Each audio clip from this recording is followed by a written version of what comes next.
शीव उड्डाणपुलावर अवजड वाहनांना बंदी. वांद्रे कुर्ला संकुल, कुर्ला LBS मार्ग, धारावी आणि शीव यांना जोडणाऱ्या शीव स्थानकावरील अत्यंत महत्त्वाच्या उड्डाणपुलावर अवजड वाहनांना प्रवासास बंदी घालण्यात आली आहे. सुरक्षेच्या कारणास्तव शुक्रवारी रात्रीपासून उड्डाणपूल बंद करण्यात येणार आहे. अंधेरी येथील गोखले पूल पडल्याने मुंबईतील ब्रिटिशकालीन आणि जुन्या पुलांची तपासणी भारतीय प्रौद्योगिकी संस्थान मुंबईने यांच्याद्वारे करण्यात आली. त्यात ब्रिटिशकालीन 112 वर्षे जुना शीव रेल्वे स्थानकावरील उड्डाणपूल जीर्ण अवस्थेत असल्याचे स्पष्ट झाले. त्यामुळे सुरक्षेच्या कारणास्तव सद्यस्थितीतील उड्डाणपूल पाडून त्या जागी स्टीलच्या तुळया आणि RCC स्लॅबसह उड्डाणपुलाची पुनर्बांधणी करण्याची शिफारस केली.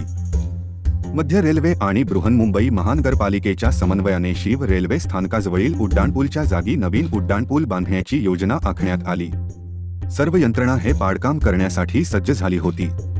मात्र स्थानिकांनी केलेल्या विरोधानंतर जुना पूल पाडून नवीन पूल बांधण्याचे काम पुढे ढकलण्यात आले होते.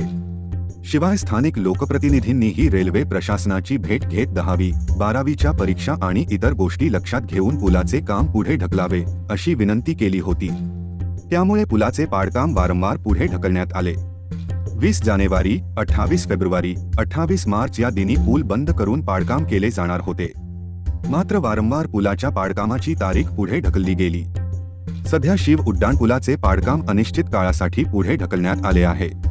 आता पावसाळ्यातील धोका लक्षात घेता जड वाहनांना या पुलावरून प्रवास करण्यास मनाई करण्यात आली आहे. मध्य रेल्वेने दिलेल्या माहितीनुसार सुरक्षेचा उपाय म्हणून शीव उड्डाणपुलावरून अवजड वाहनांचा प्रतिबंध करण्याचा प्रस्ताव देण्यात आला आहे. त्यानुसार शुक्रवारी रात्रीपासून अवजड वाहनांना प्रवेश बंद केला जाईल. उड्डाणपुलावर सुरक्षेच्या दृष्टिकोनातून दोन्ही बाजूंना उंची मापक लावले जातील. उंची मापक 3.60 मीटरचे असतील. डॉक्टर स्वप्नील नीला, मुख्य जनसंपर्क अधिकारी, मध्य रेल्वे यांनी सांगितले. IIT या संस्थेने संरचनात्मक तपासणी अहवालात शीव उड्डाणपूल असुरक्षित असल्याचे घोषित केले आहे.